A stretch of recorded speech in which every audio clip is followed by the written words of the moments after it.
Hello and welcome to a new video of Pathak ji excellence.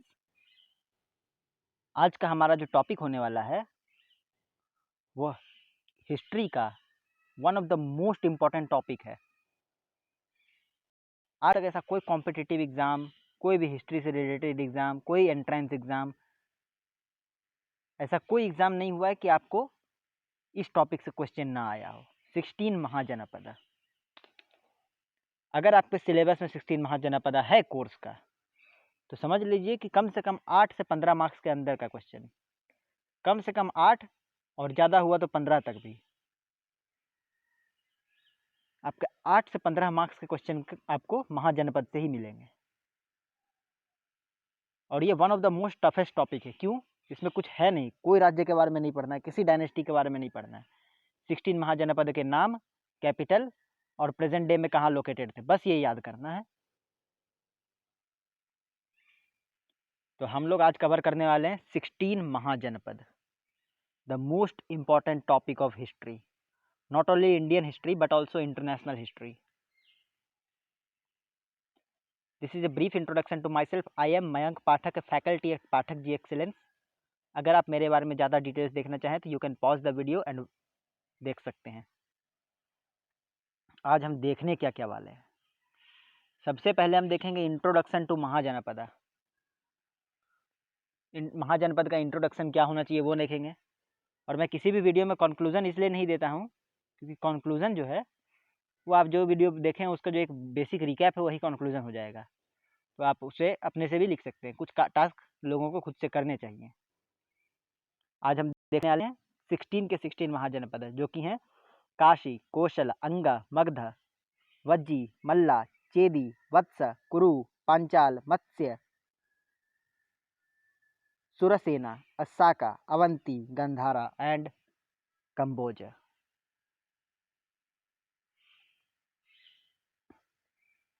The existence of Mahajanpad was at the time of 6th century BCE. छठी शताब्दी ईसा पूर्व के दौरान भारत में महाजनपद का हमें प्रमाण मिलता है। उस समय भारत महाजनपद में बटा हुआ था बहुत सारे। और द मोस्ट ऑफ द महाजनपद, जो सबसे अधिक महाजनपद थे, वो आपको बिहार और यूपी के इलाके में मिलते थे। आज के डेट के बिहार और यूपी। इसी के लिए कहते हैं कि जब दुनिया का इतिहास बनना शुरू हुआ था उस समय से बिहार राजधानी रही है, क्योंकि महाजनपद का उद्गम वहीं से है। बहुत सारे महाजनपद उत्तर प्रदेश और बिहार में पाए जाते हैं। Ancient India had several kingdoms in the 6th century BC. The era show the socio-economic growth along with the religious and political development crossways. The Indo-Gangetic Plain, जो इंडो-गंगेटिक प्लेन यानी इंडस और गंगा, इनके जो प्लेन्स थे, यानी कुछ पाकिस्तान के हिस्से, कुछ भारत के हिस्से, महाजनपद तो अफगानिस्तान तक फैले हुए थे। उसमें जो राज्य बने वो सारे महाजनपद कहलाए हैं। और उसके बारे में व्याख्यान से हमने जैसे बताया आपको, जो सेटलमेंट्स बनते गए, सेटलमेंट से वो रियासतें बनी, रियासतों से छोटे छोटे राज्य बने जिन्हें जनपद कहा गया, जनपद से वो उद्गम होकर महाजनपद बने। वो सब मैंने नीचे दिया हुआ है। The settlements led the growth from janapada to mahajanapada by 6th century BC। जैसा कि मैंने बोला वो पहले जनपद थे फिर महाजनपद हो गए। ये पूरा जो 16 महाजनपद थे ये सारे पॉलिटिकल एक्टिविटीज़ जो थे, राजनीतिक हरकतें, गतिविधियाँ, एडमिनिस्ट्रेशन, सबका यहीं पे सेंटर था। और गंगेटिक प्लेन से लेके ईस्टर्न पार्ट में और वेस्टर्न में रावलपिंडी, आज के डेट के जो तक्षशिला था वहाँ तक ये फैले हुए थे। यहाँ पे फर्टाइल लैंड्स थे, बेटर क्लाइमेट सिस्टम था, और सभी चीज़ जैसे आप लोग ज्योग्राफी के स्टूडेंट समझ सकते हैं टोपोग्राफी क्या होता है, सब कुछ यहाँ पे बहुत अच्छा था, इसलिए यहीं पे रियासतें बनी। अगर हम महाजनपद के बारे में डिटेल्स में पढ़ना शुरू करें तो सबसे पहले अगर शुरुआत करते हैं काशी से। महाकाल की नगरी काशी आज के डेट में हम जानते हैं, नाम से ही पता चल रहा है ये वाराणसी, बनारस जो आप बोलते हैं वहीं पे है। आज के बनारस और गंगा वैली जो है वहाँ के आसपास की, उस इलाके को पहले काशी महाजनपद कहते थे और इसकी राजधानी हुआ करती थी वाराणसी। और इसका नाम जो है वनुआ, वाराणसी का नाम पड़ा है वरुणा, वनुआ नहीं वरुणा या और अस्सी, ये दो नदियां हैं जो उस समय हुआ करती थी, आज लुप्त हो चुकी हैं। इन दोनों के नाम पे इस शहर का नाम पड़ा वरुणा, और अस्सी को जोड़ के वाराणसी। और काशी का हमें उल्लेख शिव महापुराण में भी मिलता है, जैसे जहाँ पे महाकालेश्वर ज्योतिर्लिंग का उल्लेख है। महाकालेश्वर नहीं, काशी विश्वनाथ, महाकालेश्वर का उज्जैन में है। कोशला, कौशल का कैपिटल था श्रावस्ती। ये सारे चीज़ें अगर आप हिंदू मैथोलॉजी को फॉलो करते हैं तो आपको उससे रिलेटेड भी मिलेंगी। काशी का जिक्र महाभारत में है, कौशल का जिक्र रामायण में भी है, राम की माता श्री कौशल्या कौशल राज्य से ही थी। मैथोलॉजिकल इनका हमें सोर्स मिलता है, और हिस्टोरिकल तो यहाँ मिल ही रहा है। श्रावस्ती इसकी राजधानी थी। ये ईस्टर्न उत्तर प्रदेश में लोकेटेड था, और काशी के ऊपर के हिस्से जो है उत्तर प्रदेश के, वहाँ पर ये आज की डेट में पाया जाता था। और उतना ही काशी इसके ऊपर पाया जाता था। ये आज के डेट में अवध जो आता है वहाँ पे था। अंगा, अंगा was located on the bank of river Ganga. Ganga की नदी के तट पर जो साम्राज्य बसा वो था अंग। अंग का भी हमें जो डिस्क्रिप्शन मिलते हैं, जो सोर्सेज मिलते हैं, वो महाभारत से ही मिलते हैं। कर्ण को अंगराज कहा जाता था, द रूलर ऑफ अंगा। अंग की राजधानी थी चंपा, जो कि आज के डेट में बिहार में पाया जाता है। और ये जो है आज के बिहार का मुंगेर और भागलपुर इलाके जो है, मुंगेर, भागलपुर, बेगूसराय, ये सब जो इलाके पड़ते थे, ये अंग राज्य में पड़ते थे। और बाद में जब अगले वीडियो में हम देखेंगे मगध के ग्रोथ में, तो Bimbisara first ruler of Magadh था, अंगा को अपने कब्जे में ले लिया था जब मगध ग्रो करने लगा। मगधा, जिसे हम मगध बोलते हैं, कैपिटल इनका था गिरिराज, जिसको राजगृह भी बोलते हैं। राजगृह पहले नाम था, आजकल राजगीर लिखते हैं, जो कि अजातशत्रु के वक्त में पाटलिपुत्र कर दिया गया था। और ये दोनों के दोनों जो हैं, बिंबिसार और अजातशत्रु, ये हरियंका डायनेस्टी के थे। The mahajanapada was located on the modern day Rajgir, Patna and Gaya. आज के डेट में जो बिहार में राजगीर, पटना, गया, इसके अगल बगल के राज्य हो गए, जैसे जहानाबाद, इन सब इलाके में जो था उस समय का मगध साम्राज्य शुरुआत में। बाद में तो मगध एम्पायर बना था, केंद्र बना था पूरे भारत का। शुरुआत वहाँ से हुई। द स्टेट जो था ये बुद्धिज़्म और जैनिज़्म का सेंटर था, क्योंकि बोध गया यहीं पे था, महावीर जैन का जन्म स्थान यहीं था, तो बुद्धिज़्म और जैनिज़्म का सेंटर यहीं हो गया था। वज्जी, वज्जी का कैपिटल था वैशाली। आपने नाम बहुत सुना होगा, ये भी बिहार के ही शहर है वैशाली। ये मॉडर्न बिहार में पाया जाता था, जो कि बिहार का पटना से थोड़ी दूर में है, नॉर्थ की ओर, वैशाली उस ओर पाया जाता था ये। और कुछ हिस्टोरियंस के अनुसार ये एक डेमोक्रेटिक राज्य था, गणतांत्रिक, प्रजातांत्रिक, जनता के द्वारा। और ये महाजनपद इसकी जंत्रिकाज और वज्जीज के लिए फेमस था। जो उस राज्य की जंत्रिकाएं थी, वज्जीज थे, इन्हीं की वजह से ये राज्य फेमस हुआ, और इसी के लिए इस राज्य का नाम भी वज्जी पड़ा। मल्ला, मल्ला was located on the Basti, Deoria and Gorakhpur region of modern UP. Gorakhpur के पास जो जगह है देवरिया या देवरिया जिसको बोलते हैं, बस्ती, फिर उसका गोरखपुर का जो मेन शहर है, और उसके अगल बगल के इलाके, क्योंकि उस समय इंटरनेशनल बॉर्डर्स नहीं थे, तो ये सारे एरियाज जो है ना वो नेपाल तक जाते थे, तो नेपाल के भी कुछ इलाके, ये सब बनाते हैं मल्ला साम्राज्य। मल्ला का कैपिटल था कुशीनरा। और इस महाजनपद के रेफरेंस में हमें पाया जाता है जैन टेक्स्ट, बुद्धिस्ट टेक्स्ट, और इवन हिंदू एपिक महाभारत, इन सब में मल्ला राज्य के बारे में दिया हुआ है। और मल्ला एक रिपब्लिक यानी गणतांत्रिक राज्य था। छेदी और चेती अलग अलग जगह पे अलग अलग नाम है। छेदी का कैपिटल था सोतीवाती। नाम बड़े कठिन है। जो भी महाजनपद के वीडियोस देख रहे हैं वो इन नामों को ज़रूर कंटेस्ट कर दें, क्योंकि एग्ज़ाम में सिर्फ नाम ही आते हैं और कुछ ज़रूरत ही नहीं है इसके लिए। ये छेदी राज्य जो है ये ऋग्वेद में भी साइट किया गया है। और आज के डेट में ये जो बुंदेलखंड के 13 जिले पाए जाते हैं मध्य प्रदेश उत्तर प्रदेश में, ये उसी हिस्सों में पाया जाता था। और छेदी का उल्लेख हमें महाभारत में भी मिलता है। छेदी नरेश शिशुपाल। वत्सा या वंशा, वत्स का एक नाम वंशा भी था। अलग अलग राज्य के कभी कभार दो दो नाम उच्चारण किए गए हैं। हिस्ट्री में अलग अलग नाम मिलते हैं, तो उस समय ना आप थे ना हम। वैसे भी कहावत है कि नानक की एक ने कही दूजे ने मानी, नानक ने बोला दोनों ज्ञानी। जिस हिस्टोरियन ने जो लिखा हमने मान लिया है। जब खुद से इंक्वायरी करेंगे, इन्वेस्टिगेट करेंगे, तो अंतर निकाल देंगे कि वत्सा सही था या वंशा सही, चेती सही था या चेदी सही। लेकिन वत्सा का कैपिटल था कौशंबी। और वत्स राज्य जो था वो गंगा और यमुना रिवर के बैंक में था। आपने अंदाज़ा लगा लिया होगा कौन सा है, और बिल्कुल सही अंदाज़ा लगाए हैं।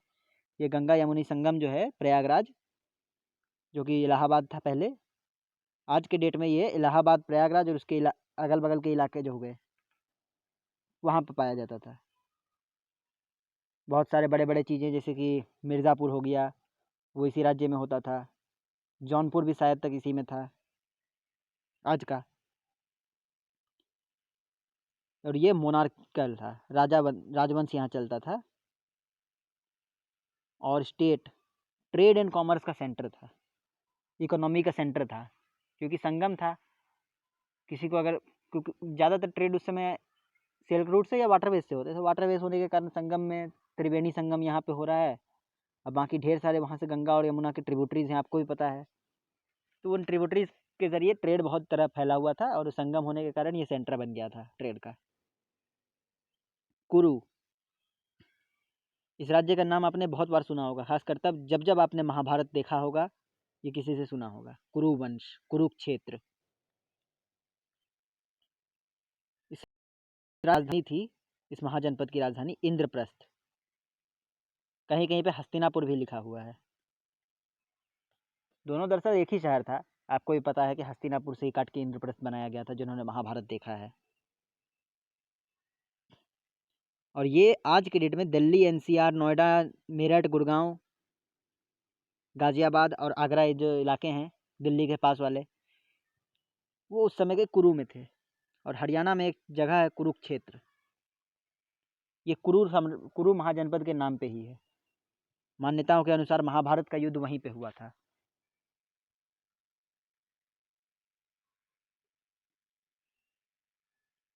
पांचाल, जिन्होंने महाभारत देखा वो इसके बारे में भी जानते होंगे। द्रौपदी पांचाली यहीं से थी। और चूंकि हम लोग जो हिस्ट्री पढ़ रहे हैं वो महाजनपद तक की हिस्ट्री हम लोगों को दो फेज में देखनी पड़ती है, एक माइथोलॉजिकल, दूसरा हिस्टोरिकल। और इसलिए हम दोनों को एग्जाम्पल एक साथ दे रहे हैं। महाभारत का, वेदों का, वो हो गया माइथोलॉजिकल। और हिस्टोरिकल में हम देखें तो सब 6th सेंचुरी में आते हैं, यही समय सबका उद्गम हुआ है। और ये सारे महाजनपद इसी समय से हैं, इससे पहले इनका एग्जिस्टेंस नहीं कहा जाता है। Capital of Panchala mahajanapada was Ahichchhatra या काम्पिल्य। दो कैपिटल्स थे इसके, क्योंकि ये महाजनपद जो है ये दो छोटे छोटे जनपदों में बटा हुआ था। और ये western UP including Jhansi, Jhansi उसके आसपास के इलाके जो हो गए यूपी में, कुछ एमपी के इलाके भी, वो सब जोड़ के ये पांचाल राज्य बनता था। और पांचाल जो दो भागों में बटा हुआ था, नॉर्थ और साउथ। नॉर्थ का राजधानी थी अहिच्छत्र, और साउथ की राजधानी काम्पिल्य। महाभारत और बाकी सारे बहुत ग्रंथों में आपको काम्पिल्य के बारे में ज़्यादा सुनने को मिलेगा, क्योंकि काम्पिल्य के ही राजा थे महाराज द्रुपद, उन्हीं की बेटी द्रौपदी, जिन्हें पांचाली भी बोलते थे। वो सब महाभारत के डिस्क्रिप्शन से वो सब भी आपको बताते हैं। मत्स्य,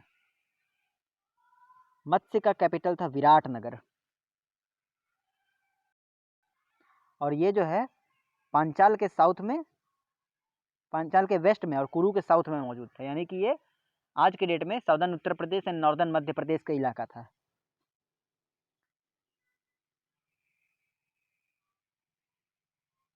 सॉरी, ये साउदर्न उत्तर प्रदेश का नहीं है, वेस्ट ऑफ पांचाल बोला है ना, यानी कि ये राजस्थान का इलाका था।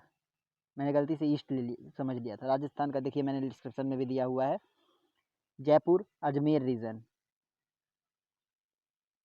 और मत्स्य का भी आपको हम बता दें कि डिस्क्रिप्शन महाभारत से मिलता है माइथोलॉजिकल सोर्सेज के अनुसार। महाभारत में जब पांडवों का अज्ञातवास था तो वो मत्स्य नरेश के ही साथ पास गए थे, जो विराट राज कहलाते थे, क्योंकि कैपिटल थी विराट नगर, विराट के राजा विराट राज या मत्स्य राज उनको बोलते थे। सुरसेना, सुरसेना की राजधानी थी मथुरा। सुरसेना साम्राज्य की मथुरा राजधानी थी। इनको यदुवंशियों का या यादवों का उद्गम भी माना जाता है। The mahajanapada was located at the region of modern Mathura, Vrindavan and Barsana region. जब कैपिटल ही मथुरा थी तो उसके रीजन भी आपको पता ही है, कृष्ण जन्मभूमि, वृंदावन, बरसाने, ब्रजमंडल जो भी है, उतने सारे जो है वो सब सुरसेना के अंतर्गत थे। और ये कृष्ण वर्शिप का सेंटर था। और at the time of Megasthenes, Megasthenes एक ग्रीक ट्रेवलर थे, there was a dominant followership of Buddhism here.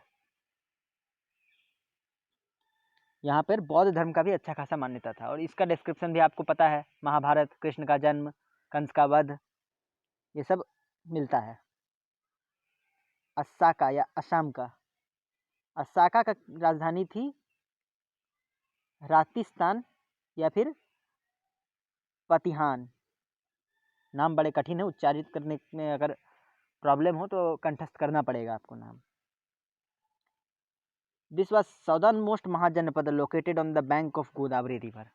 जितने भी महाजनपद थे ये उसमें से सबसे दक्षिण में गोदावरी नदी के तट पर मौजूद। और ये महाजनपद आज के महाराष्ट्र और साउदर्न एमपी में पाया जाता था। नासिक वगैरह सब इसी के अंदर थे।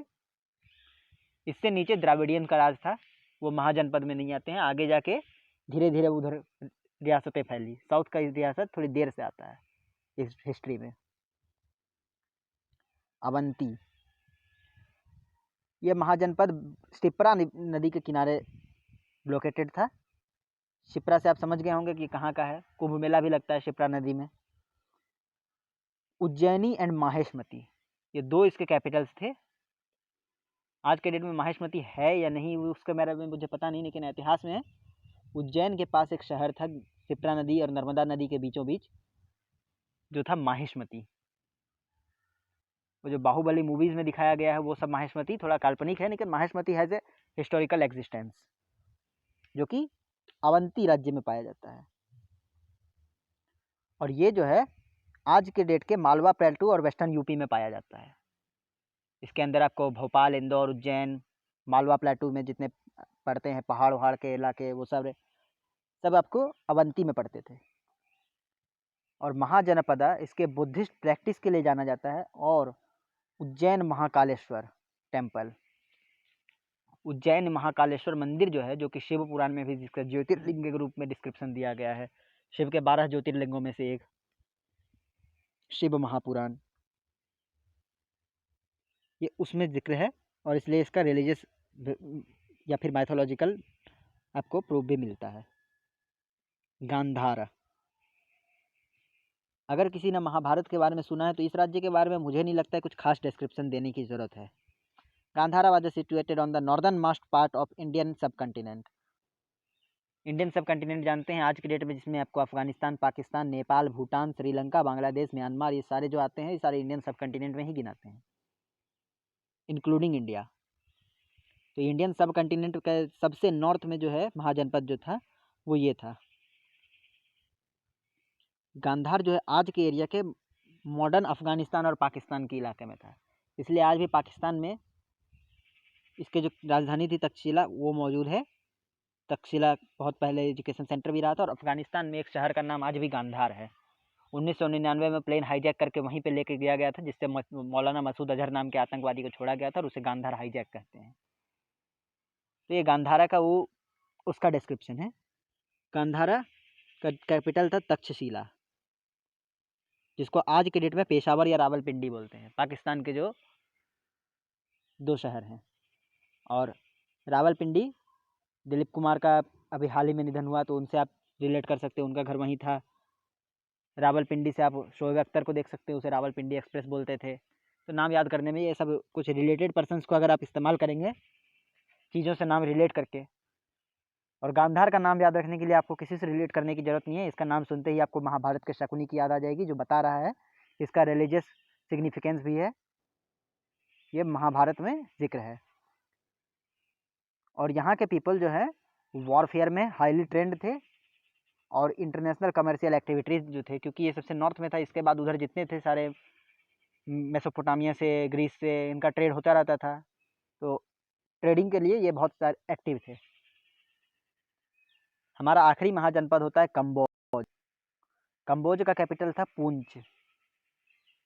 नाम से आप पुंछ, कंबोज से समझे या ना समझे, पुंछ से समझ गए होंगे कि ये जम्मू एंड कश्मीर है, क्योंकि जम्मू एंड कश्मीर में आज भी एक शहर है जिसका नाम पुंछ है, जो कि आज बॉर्डर वाला सेक्टर है। पुंछ सेक्टर में आए दिन आप सुनते होंगे सेना की टुकड़ी भेजी गई, फायरिंग हो गई, या कुछ गर्मा गर्मी हो गई बॉर्डर में, तो जम्मू एंड कश्मीर को इंडिकेट करता है पुंछ। आज के डेट के ये जम्मू कश्मीर और हिमाचल के जो इलाके थे उसमें पाया जाता था, और ये महाजनपद इसके एडमिनिस्ट्रेशन के लिए मशहूर था। इतने पहाड़ी इलाकों में बहुत स्ट्रिक्ट एडमिनिस्ट्रेशन और बहुत अच्छे एडमिनिस्ट्रेशन करने के लिए ये मशहूर था। Several literary sources mention that Kamboj was a Republic. कुछ लिटरेरी सोर्सेज जो है वो बोलते थे कि कम्बोज एक गणतांत्रिक राज्य था। असमका और अस्साका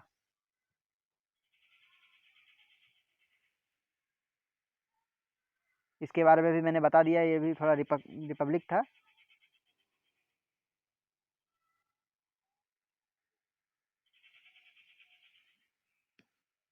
ये थे हमारे महाजनपद के वीडियो। अगर आप इसके बारे में ज़्यादा डिटेल्ड इन्फॉर्मेशन जानना चाहते हैं तो you can contact me on my Telegram group. आपको एकदम डिटेल्ड नोट्स दिए जाएंगे, क्योंकि ये जो 16 महाजनपद हैं ये सिर्फ महाजनपद ही नहीं, आपके 15-16 मार्क्स हैं, जो कि आपको टॉपर से रैंकर बनाने के लिए काफ़ी हैं, और रैंकर से टॉपर बनाने के लिए भी। कहने का मतलब आप समझ ही रहे होंगे, क्योंकि एग्ज़ाम के वक्त में जिसको 16 मार्क्स समझ में आ जाए, 16 में अगर आप 14 भी स्कोर कर जाते हैं तो आप बाकियों से काफ़ी आगे उठ जाएंगे। इसलिए जिनको भी हिस्ट्री पढ़ना है, इंटरेस्ट है हिस्ट्री में, स्कूल लेवल हो, कॉलेज लेवल हो, कॉम्पिटिटिव एग्ज़ाम्स के लिए हो, 16 महाजनपद के बारे में एकदम डिटेल्ड इन्फॉर्मेशन ले लें। और ये तो था थोड़ा सा इन्फॉर्मेशन, आपको इसके बारे में और डिटेल्स चाहिए तो यू कैन कमेंट मी, एक और इसके स्पेसिफिक वीडियोस महाजनपद को लेके बन सकते हैं। कोई डाउट हो तो पूछ सकते हैं। वैसे इसमें डाउट होने तो चाहिए नहीं, क्योंकि नेम्स हैं खाली, कोई स्टोरी नहीं है। और अगर सब कुछ क्लियर है तो मिलते हैं अगले वीडियो में, तब तक के लिए नमस्कार।